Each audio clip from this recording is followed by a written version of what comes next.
दोस्तों, किशनगंज लोकसभा को लेकर आपके पास क्या प्रतिक्रिया है? क्या इस बार किशनगंज लोकसभा में त्रिकोणीय मुकाबला है या आर पार की लड़ाई?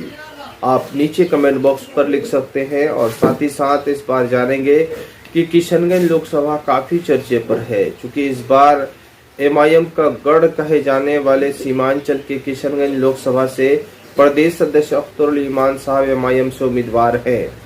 और वहीं जो है इस बार किशनगंज लोकसभा से बीजेपी और जदयू गठबंधन के नेता यानी जदयू के नेता मास्टर मुजाहिद को टिकट दिया गया है।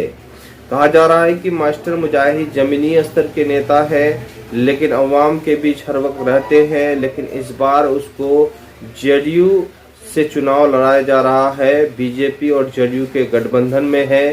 क्या इस बार किशनगंज के लोग जदयू बीजेपी के गठबंधन को वोट करेगी? आने वाले दिनों में एक बड़ा चैलेंज है, लोगों के सामने भी बड़ा चैलेंज है। वहीं मौजूदा सांसद डॉक्टर जावेद आजाद साहब भी हैं, जो इस कांग्रेस से हैं। लगातार आप देख रहे थे कि कांग्रेस सांसद का विरोध हो रहा था। लोगों का मानना था कि भाई कांग्रेस सांसद ना पार्लियामेंट में बोल पाते हैं, ना जमीनी स्तर पर लोगों के पास पहुंचते हैं।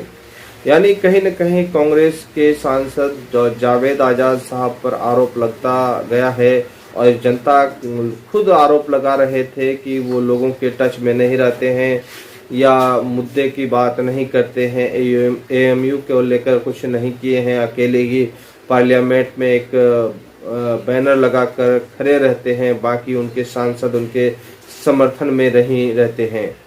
तो ऐसा माना जा रहा है। और इस बार जो है अख्तरुल ईमान साहब एक डटे हैं चुनावी मैदान में, और बहुत दिनों से वो तैयारी कर रहे हैं।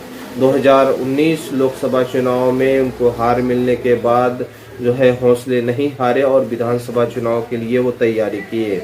2019 में लोकसभा चुनाव में लगभग 3 लाख वोट अख्तरुल ईमान साहब को मिले, और जिसमें उस वक्त भी जदयू से मरहूम महमूद अशरफ साहब थे और कांग्रेस से डॉक्टर जावेद आजाद साहब थे। लेकिन इस बार जो है उसी तरह का जो है फेस है। लेकिन इस बार क्या अख्तरुल ईमान साहब के वोट में बढ़ोतरी है? क्या अख्तरुल ईमान साहब को जो जहां जहां लोग नहीं जान रहे थे वहां पर जानने लगे हैं? और ख़ास तौर पर विधानसभा चुनाव 2020 की जो कामयाबी है अख्तरुल ईमान साहब की पार्टी की, तो ऐसा लग रहा है कि इस बार लोकसभा चुनाव जो है मुकाबला त्रिकोणीय नहीं बल्कि आर पार की लड़ाई है। बीजेपी जदयू गठबंधन और एमआईएम से लड़ाई देखा जा रहा है, और लगातार लोग इसको लेकर चर्चा भी कर रहे हैं। तो इस वक्त आप जानेंगे कि 2019 लोकसभा चुनाव में अख्तरुल ईमान साहब को अगर सबसे कम वोट मिले थे तो बैसी विधानसभा से मिले थे। और बैसी विधानसभा में एमआईएम ने खूब मेहनत करी और वहां पर एमआईएम के विधायक भी बनाए। एमआईएम के विधायक रुकनुद्दीन चुने गए, लेकिन वो आरजेडी में चले गए।